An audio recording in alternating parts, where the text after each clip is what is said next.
They said the same words every time. We value you, Eva, but you know how it is. Budget constraints. 8 years. 8 years of late nights, record profits, and next quarter promises. I generated more revenue in my division than any other manager. Proved it in numbers so clear they could have been tattooed on the quarterly report. Yet every raise request died the same death. Politely, quietly, behind HR's smile. Meanwhile, the guys in the golf club photos? Their promotions came with champagne and catered lunches. Mine came with Team Pizza Fridays and a $25 gift card to the same cafe where I worked weekends just to breathe. I used to think loyalty meant something, that if I just worked harder, they'd notice. That's the kind of lie companies love, because it keeps you quiet. The first crack in the illusion came during the annual review 3 years ago. Greg, the same boss who'd take credit for my team's innovation, leaned back in his leather chair and said, Eva, you're indispensable, but you're too valuable to promote. If you move up, who'll hold this place together? That's when I realized I wasn't being rewarded for keeping the company stable. I was being punished for it. So I started building something of my own, quietly. It began as a late-night idea, half rebellion, half therapy. A workflow platform that automated what I'd been doing manually for years, predicting revenue dips before they happened, optimizing logistics across departments, cutting human error down to nearly zero. I called it Pulse. Every line of code was written on my personal laptop. No company servers, no office Wi-Fi, no borrowed tools. Just me, coffee, and the hum of the refrigerator at 2 a.m. At first, it was just a secret. My secret. I'd tell myself it was a technical experiment, something to keep my brain from rusting. But it grew. Fast. I started testing Pulse on dummy data, and the results were ridiculous. A system that took our analysts a week could now run in 90 seconds. I kept it quiet. At work, I stayed the reliable workhorse. The Rock, as Greg liked to call me when he needed something impossible done overnight. I smiled, nodded, stayed late, and hit every impossible target. I let him believe I was burning out. The truth? I was burning brighter than I ever had. Then came the promotion that broke me. We'd just closed a multi-million-dollar logistics contract, the kind that should have doubled my department's value overnight. I spent 3 months negotiating, rewriting projections, saving the company a small fortune in penalties. The ink was barely dry when Greg called everyone into the conference room. Let's give it up for Adam, he said, clapping like a seal. He's the future of this department. Adam, who had joined 6 months ago. Adam, whose most notable contribution was a broken spreadsheet. Everyone clapped. Even me. That's what you do when your survival depends on pretending you're okay. That night, I didn't cry. I coded. Pulse evolved from prototype to platform. I started incorporating machine learning, pattern recognition, predictive scaling, automated reporting. Within a year, it could run a mid-sized company's entire operations in real time. Quietly, efficiently, invisibly. Still, I stayed silent. Because I knew what would happen if Greg found out. He'd call it collaboration. HR would call it company property. And I'd be erased from my own creation before sunrise. Then, one Tuesday morning, it happened. I got an email from a small publication called TechFront Weekly. Subject line, "Congratulations on the Pulse beta launch. We'd love to feature you." I blinked. My hand froze over the mouse. I hadn't launched anything publicly. Turns out a freelance journalist had found my open source demo on a startup forum, recognized its potential, and written a glowing piece. It was already trending on LinkedIn. By noon, 3 companies had sent partnership inquiries. One of them was backed by a major VC. By 2 p.m., my phone lit up with a message from Greg. Eva. Urgent, come to the boardroom. Now I walked in, still wearing my noise-canceling headphones around my neck like armor.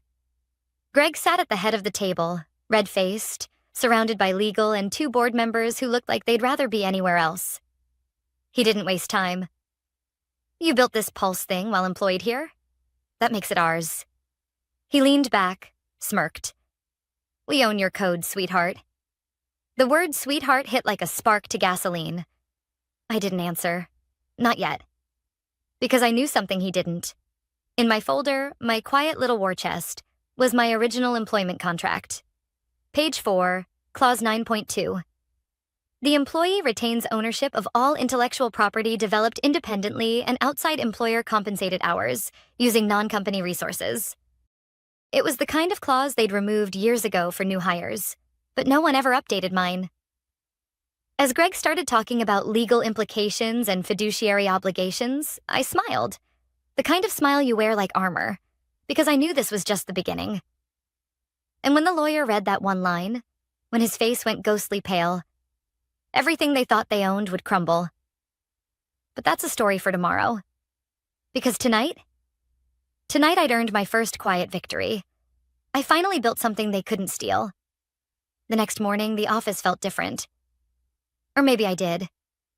When I walked in, conversation stopped half a beat too early.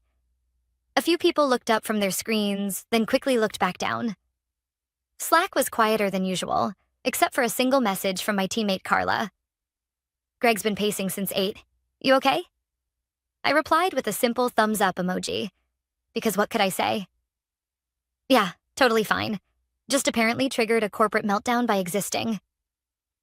By 9:30, Greg called me into his office. The door clicked shut behind me like the start of an interrogation. He smiled the way people do when they're angry but trying to sound reasonable. Ava, you should have told us about this little side project. It's independent, I said calmly. Outside hours, my own hardware. He nodded slowly like he was explaining something to a child. Perception matters. When leadership sees a manager launching a product, it raises questions. Like, are you fully committed to this company?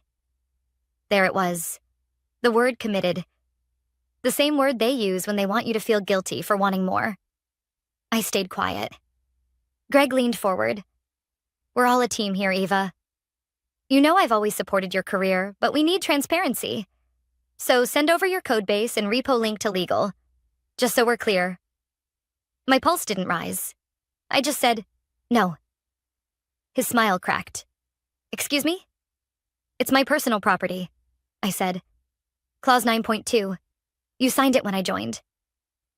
For a second, his eyes flickered, like he wasn't sure if I was bluffing. Then he laughed, soft and condescending. Those old contracts don't hold up. Our policies have evolved. Then it's good mine hasn't, I said, standing up. I walked out before he could answer. By lunchtime, HR had emailed me a friendly reminder about company loyalty and intellectual property protection. Legal requested voluntary disclosure of any independent projects. The subject line read, let's clarify before it gets complicated. It was already complicated. Carla stopped by my desk mid-afternoon, whispering, they're freaking out. I overheard Greg talking to the VP, something about controlling the narrative before investors see it. Investors? I repeated. She nodded. Apparently, the board's been on edge since that article dropped. Some clients even reached out to them directly, asking if Pulse is part of our platform. I nearly laughed. The irony was perfect. For 8 years, they'd refused to give me a raise because I supposedly didn't bring enough value. Now they were panicking because I brought too much. That evening, I stayed late. Not for them, but for me. I logged into Pulse, reviewing the metrics from the test clients who had already reached out. The numbers were incredible. Response times down 60%, predictive accuracy up 40%. My code was performing better than I'd ever hoped. Then came a message on LinkedIn. Raymond, HealthStream CTO. Congrats on the coverage. We'd love to discuss early adoption if you're open. My hands shook slightly as I typed back, happy to talk. Let's set a call. When I finally closed my laptop, it was past 11. The cleaning crew was mopping near the elevators, and the office smelled like bleach and coffee grounds. For the first time in years, I didn't feel small walking through that hallway. The next morning, HR scheduled an urgent sync. They smiled too much, like hosts on a game show. We understand your perspective, Eva, said Nora from HR, her voice syrupy smooth. But your employment agreement implies a duty of loyalty. Launching a public product could appear conflicting. I took a breath. Duty of loyalty doesn't override a signed clause. She blinked. Clause? 9.2, I said. Page 4. Behind her, the company lawyer shifted uncomfortably. He knew. They exchanged glances. Nora smiled again, tighter this time. Well, let's not make this adversarial. Leadership values you. Leadership values results, I said. That's what Pulse delivers. By the time I left the room, the entire HR floor had gone silent. That evening, Carla called. Eva, rumor is Greg's setting up a board meeting. He said your project jeopardizes company interests. I stared out my apartment window at the city lights flickering like static. Let him, I said. I spent the next few hours preparing.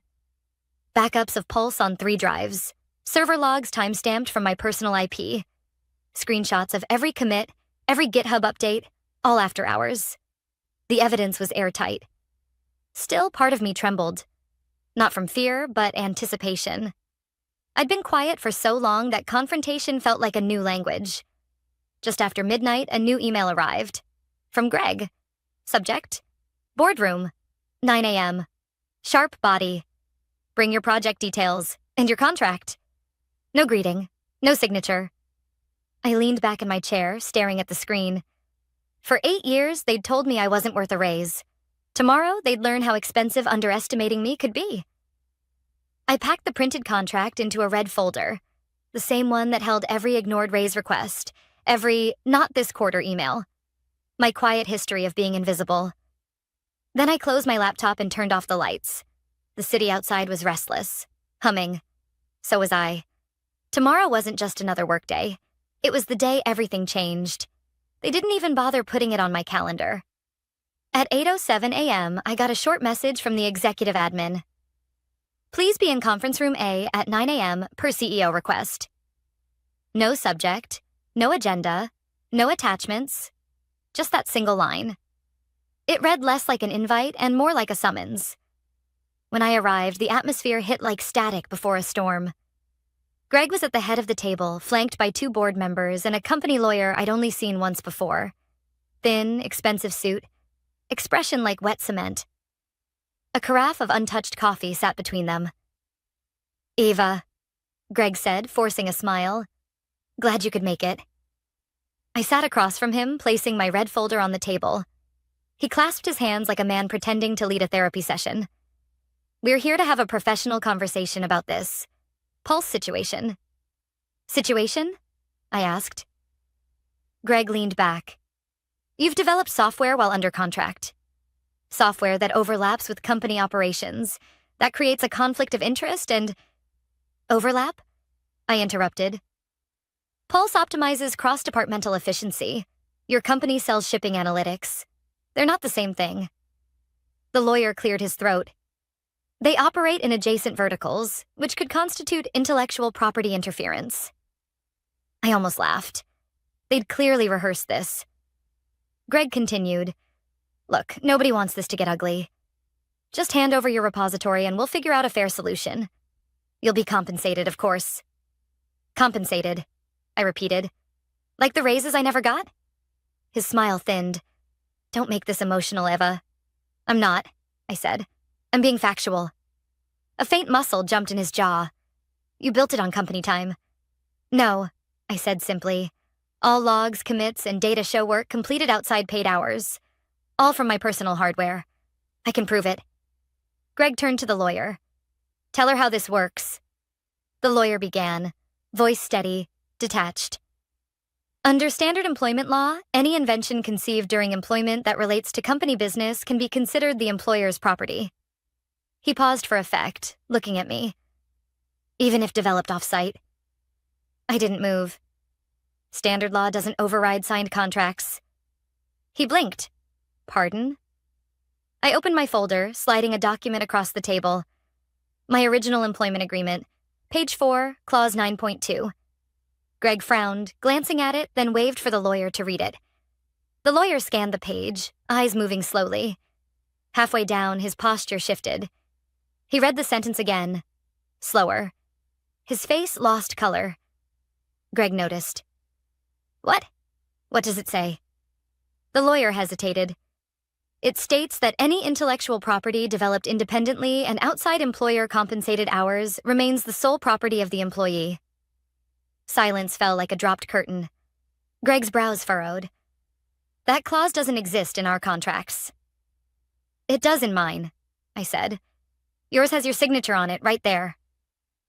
He grabbed the paper, skimmed it, then looked up at the lawyer. You're telling me this is still enforceable? The lawyer shifted uncomfortably. If this document is valid, and it appears to be, then yes. Legally, Pulse belongs to her. Greg's face flushed crimson. This is absurd. She built it while on our payroll. Using her own equipment outside business hours, the lawyer replied. Your clause explicitly allows that. The board members exchanged looks. One coughed. The other adjusted his tie and said quietly, We never updated the legacy agreements after the merger. Greg turned to me, his voice tight. You planned this. I read what I signed, I said. You should try it sometime. His hand twitched against the table. You're violating the spirit of company loyalty. Loyalty? I said softly. I gave you 8 years. I trained your hires, saved your contracts, brought in record profits. You rewarded me with excuses and coffee vouchers. No one spoke. Even the air conditioner seemed to hesitate. Finally, the older board member cleared his throat. Greg, you've put the company in a very delicate position. Greg turned, desperate. We can't just let her walk away with this. The code could compete with us. The lawyer folded the document neatly. Then you should have renegotiated her contract years ago. A knock on the door interrupted the silence. Everyone turned. The CEO stepped in, not a man who attended many meetings.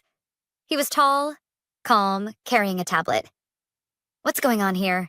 He asked. Greg stood quickly. We've got an IP issue, sir. Eva here launched a product that infringes.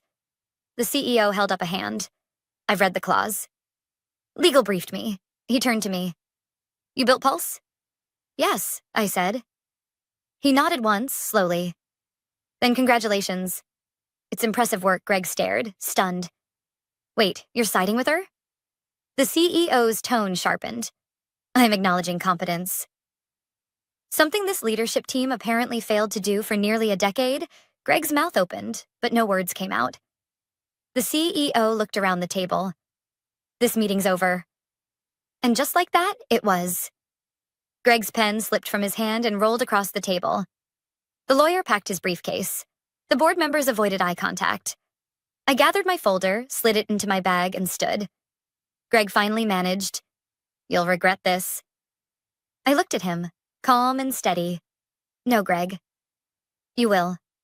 As I walked out, the hallway felt strangely quiet, like the building itself knew something had shifted. For the first time in years, the weight on my shoulders wasn't theirs. It was mine, and it was power. By the time I reached my desk, the whispers had already started. People glanced up from their screens, then looked away too quickly. Carla mouthed, What happened? Across the cubicle divider. I just shook my head. There was no way to explain what had just occurred in that boardroom without sounding like I'd walked out of a courtroom instead of a meeting. Greg's door stayed shut for the rest of the morning. Occasionally, I'd catch his shadow pacing behind the frosted glass. Legal passed by twice, one of them holding my contract like it was evidence from a crime scene. At 11:20, an all-staff email hit inboxes. Subject, clarification on recent media mentions. Our company supports innovation and independent creativity among employees. However, we want to reaffirm that collaboration and communication are key values. Please direct any external inquiries to the Communications Department translation. Greg was trying to control the fire.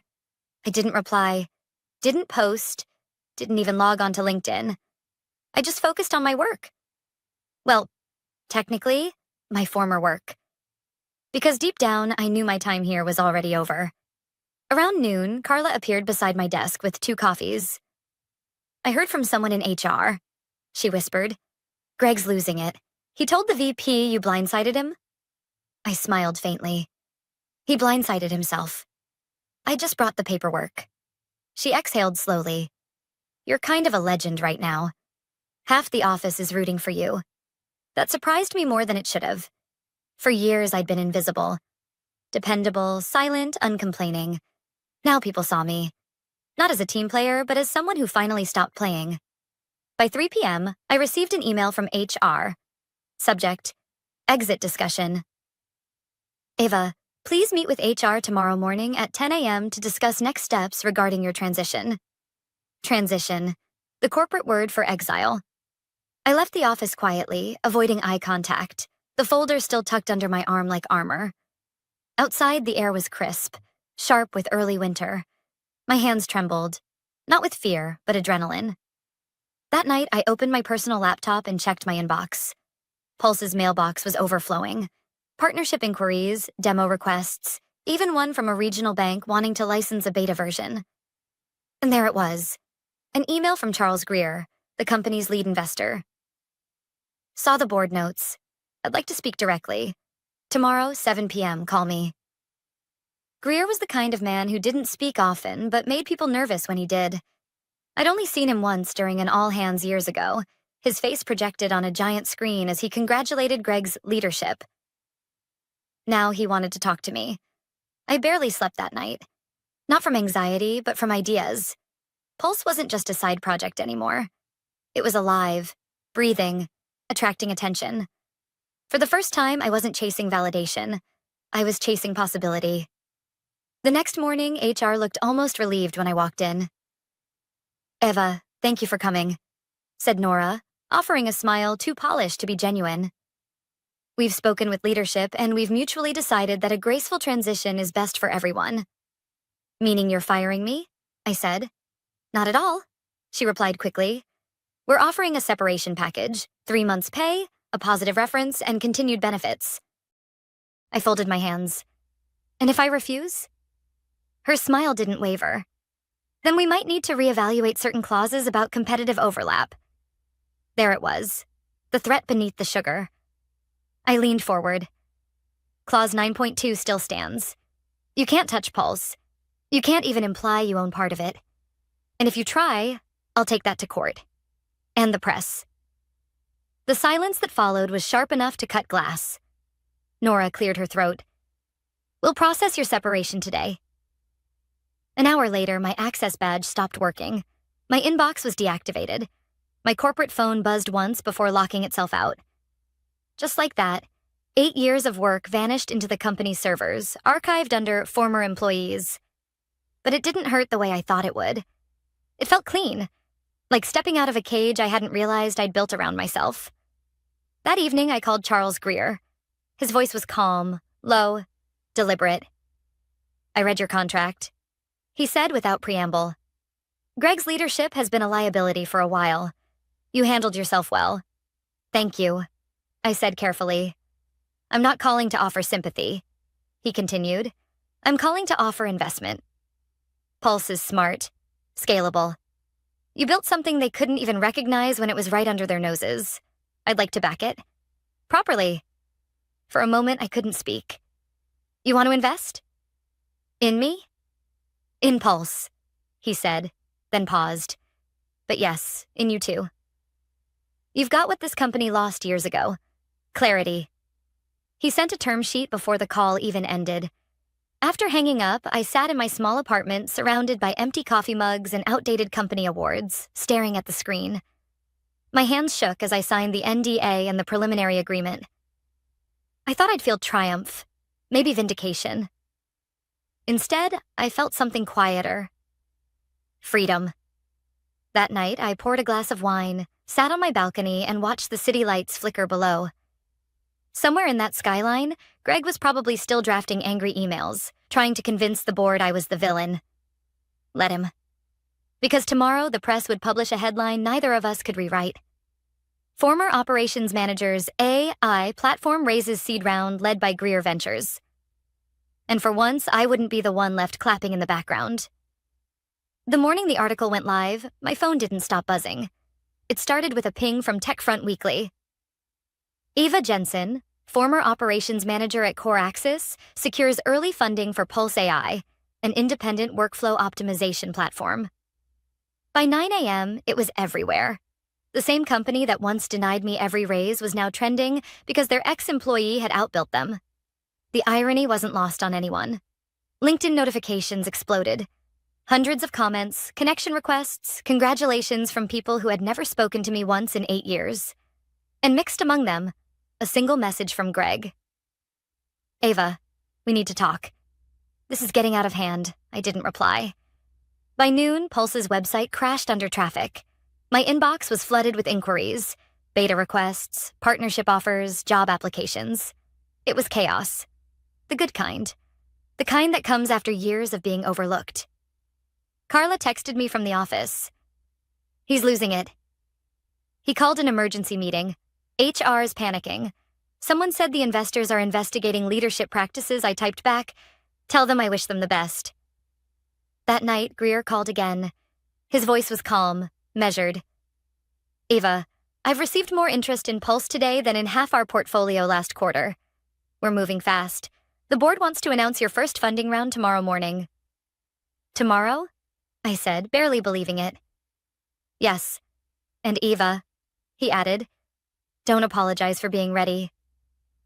When the call ended, I sat in the dark for a while, the city lights blinking outside like patient metronomes. I thought of the nights I'd spent staring at code until my eyes ached, the weekends I'd carried Greg's projects while he played golf, the birthdays I'd worked through because the team needs you. For the first time, all of it felt worth it. Still, a part of me needed closure. Not revenge, just clarity. So I sent Greg one final email. I appreciate the opportunities I had at CoreAxis. I learned a lot about leadership, mostly what it shouldn't look like. Best of luck to you and the team. No bitterness, no accusation, just a quiet truth. He never replied. 2 days later, Pulse officially launched. The demo went live, sleek and polished, running on servers I'd configured myself. Within hours, the analytics dashboard lit up.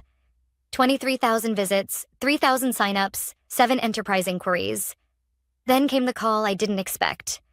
CoreAxis's CEO. "Eva," he said, his tone cautious, almost respectful.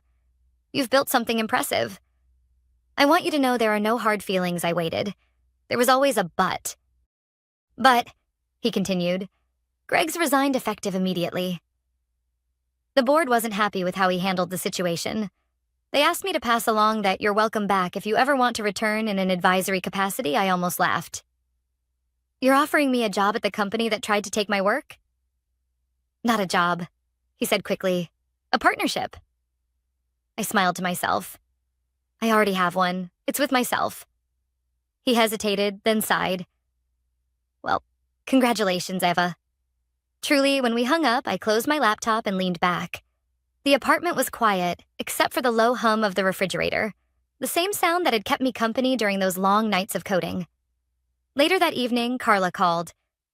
"You won't believe this," she said, half laughing. "Greg's meltdown made it into the investor report." Someone leaked that board meeting transcript. The clause, the lawyer turning pale, everything I exhaled. "I didn't want it to be public." "I know," she said. "But everyone's reading it like a survival guide. You just proved it's possible to fight back and win." That night, I walked to the small cafe near my old office, the one where I used to spend my lunch breaks rewriting other people's mistakes. The barista still remembered my order. "Haven't seen you in a while," she said. "New chapter," I told her. I sat by the window, sipping my coffee, watching employees in CoreAxis lanyards rush down the street. I didn't feel anger anymore, just a quiet distance, like watching a life I'd already outgrown. My phone buzzed again. Greer had sent the press release draft. Pulse AI secures $2.4 million seed funding to redefine workflow automation. Founded by Eva Jensen, whose resilience and innovation exemplify the next era of leadership, I read it twice, then 3 times, because no matter how many times I saw it, it didn't quite feel real yet. Leadership. The word they'd used against me for years. Now it was mine. Before heading home, I took a detour past the CoreAxis building. Through the glass walls, I saw Greg's office. Empty. Lights off. His nameplate had already been removed. I stood there for a moment, not out of gloating, but reflection. The place that once defined my worth was now just another address. I whispered, "Thank you," under my breath. Not to them, but to the version of me who stayed patient long enough to outgrow that room. When I finally turned away, the air felt lighter. The truth was, I didn't win by fighting them. I won by outlasting them. I walked home with my hands in my pockets, the city humming around me, my future wide open. And as I passed the old bus stop where I used to check emails at midnight, I thought of the line Greg once said, "You're too valuable to promote." He was right. I was too valuable. Just not for them.